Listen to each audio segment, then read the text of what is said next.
Good morning and welcome back to day 2 of the Mineral Resources Review 2025 here at the lovely Delta Hotel. Today's thought leadership is sponsored by Raleigh Drilling and brought to you by Gale Force Winds. I have the pleasure this morning to kick our day 2 round of interviews and talks with Minister Parrott. Such a pleasure to have you here, Minister Parrott. And congratulations, first of all. Yeah, thank you. So what I'd like for you to do is tell us a little bit about your journey to getting here, because I think that's a really important story, and how, and you're now the Minister of Energy and Mines. Tell us a little bit. So, as you would know, I grew up in Labrador. I know you lived up there for many years. So in 1990, I joined the military. I spent 21 years in the military, and the day I left Labrador, I started trying to find a way to get back to Newfoundland and Labrador. Wabash and Labrador is a mining town. My mom and dad were both miners. My mom actually, herself and Kathleen Martin were the first 2 women hired in Wabash mines. So she's a pioneer in my opinion, and as you know, Jackie, we both served on diversity with Hebron, important, but that was in 2015 and 16, 35 years later almost, or 31 years, so we're still trying to conquer that hill, so it's important, right? You had a good role model to get you started. Absolutely. I always tell people my mom is the toughest woman I've ever met in my life, and tougher than most men, to be honest. 2011, when I left the military, I came back to Newfoundland. I got heavily involved in the industry. I worked Hebron, Valley, certainly worked Long Harbour, North Atlantic Refinery. We worked on the Muskrat Falls project, did some stuff in Wabash Mines, IOC. So I bring, I think, a little different taste to the table. I don't think previous ministers had those types of experiences. So it's exciting. I'm excited to be in this portfolio. I strongly believe that this is the most important portfolio in the province. And that's not to belittle other portfolios like health and the things that we know we're struggling with. But this is the portfolio that generates revenue into Newfoundland and Labrador.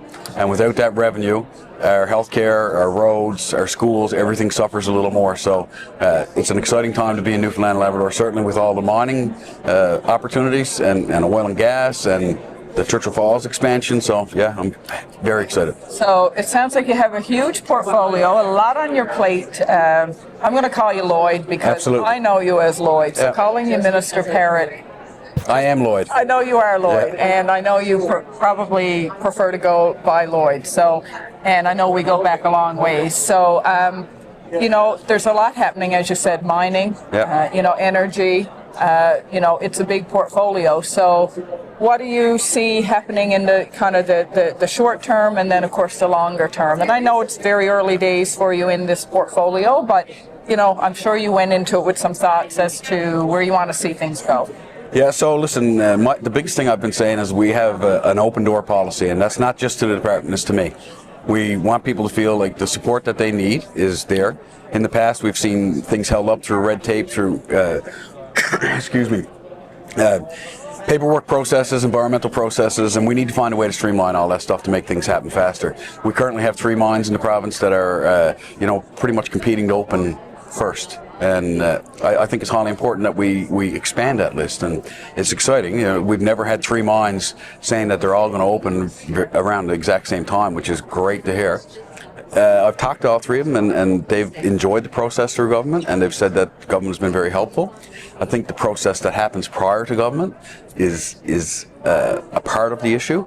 So yesterday at the round table over there, I sat and listened. I wasn't going to speak. I just went for information, and I felt it was important to have a little say. So I committed to them over there that we would create an industry round table that would concentrate specifically on a process to get things done faster. And I was, very firm in the fact that I believe it needs to bring in all stakeholders, from procurement to labor to, the operators themselves. And they were pretty excited to hear that, and I think that it was a good first step. But there's many more to come. From a priority standpoint, obviously, with Churchill Falls expansion, and I know we're here about mining, but we've got the Churchill Falls expansion. Obviously, Equinor. Very important as well to even the development of. But all of that absolutely goes hand in hand with the mining sector. So. The mining department right now, I believe, is in the best place it's been in a while. They know that they have my full support, and it's not that we lean down the department; it's that we've split the department apart. Minister Parrott is doing the technology side and the labour side, and I think that's very important to understand. Technology is a huge part of what we do here in this province, and technology helps drive mining and certainly oil and gas and energy. So we haven't overlooked that, contrary to what some people may have thought initially. What we've done is we've brought in two very strong ministers with very unique backgrounds that will help push all of these things forward.